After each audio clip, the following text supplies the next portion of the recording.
Assalamualaikum warahmatullahi wabarakatuh. Perkenalkan, nama saya Prita Perdana dengan NIM 23111003425 kelas MA. Di sini akan membuat video jawaban ujian akhir semester mata kuliah problem management. Oke, masuk ke soal yang pertama, itu ada faktor pendorong kreativitas. Di sini ada 3, yakni motivasi internal, dorongan dalam diri sendiri seperti rasa ingin tahu, minat, dan keinginan seseorang untuk berkembang. Yang kedua ada lingkungan yang mendukung.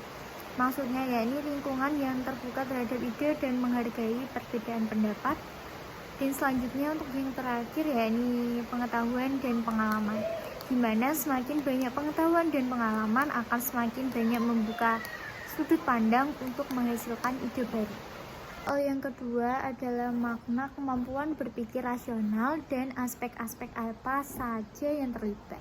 Kemampuan berpikir rasional adalah kemampuan seseorang untuk melihat variabel-variabel yang relevan pada suatu permasalahan, di mana aspek yang terlibat meliputi aspek analis, praktis, dan kreatif.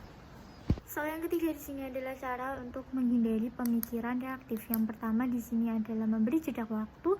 Yang kedua adalah mengendalikan emosi agar tidak langsung bereaksi saat terjadi masalah. Dan yang terakhir adalah mengumpulkan informasi agar informasi tersebut dapat didasarkan oleh fakta. Soal yang keempat, mengapa analisis situasi dan kondisi penting untuk dilakukan? Hal ini penting dilakukan karena dapat membantu seseorang untuk memahami konteks permasalahan secara menyeluruh. Dengan analisis yang baik, permasalahan dapat diminimalkan dan akan menghasilkan keputusan yang tepat. Yang kelima, bagaimana brainstorming dilakukan? Yang pertama adalah mengumpulkan individu atau kelompok untuk berdiskusi. Yang kedua, mengemukakan ide sebanyak mungkin. Yang ketiga, mendorong kreativitas berpikir. Yang keempat, mencatat ide. Dan yang kelima, melakukan evaluasi dan seleksi ide. Soal yang keenam, model implementasi keputusan yang berkualitas. Keputusan yang berkualitas meliputi beberapa tahap. Yang pertama, identifikasi masalah. Yang kedua, pengumpulan dan analisis informasi. Yang ketiga, penentuan alternatif. Yang keempat, pemilihan keputusan terbaik. Yang kelima, pelaksanaan keputusan. Dan yang terakhir, evaluasi. Suatu keputusan dikatakan baik apabila efisien, efektif, dan memberikan dampak positif jangka panjang. Yang ketujuh, bagaimana kolaborasi individu dapat mengarahkan pada kreativitas pemecahan masalah.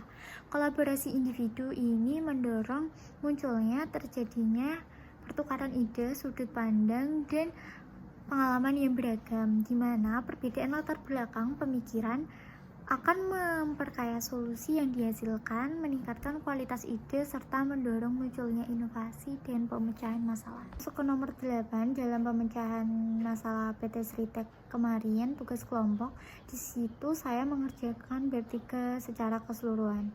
Dalam analisis, PT Sritek menghadapi beberapa masalah, yakni karena penurunan penjualan sejak pandemi, persaingan produk tekstil import yang lebih murah, beban utang yang sangat besar, serta lemahnya tata kelola keuangan dan inovasi produk, sehingga arus kas terganggu dan keberlanjutan usaha terancam.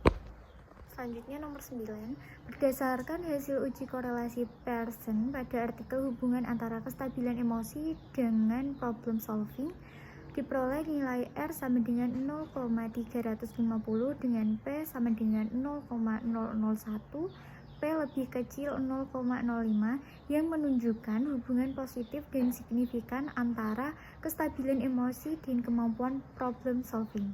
Dengan demikian, H0 ditolak dengan HA diterima. Artinya, semakin tinggi kestabilan emosi mahasiswa, semakin tinggi pula kemampuan problem solving yang dimiliki. Sekian, terima kasih. Wassalamualaikum warahmatullahi wabarakatuh.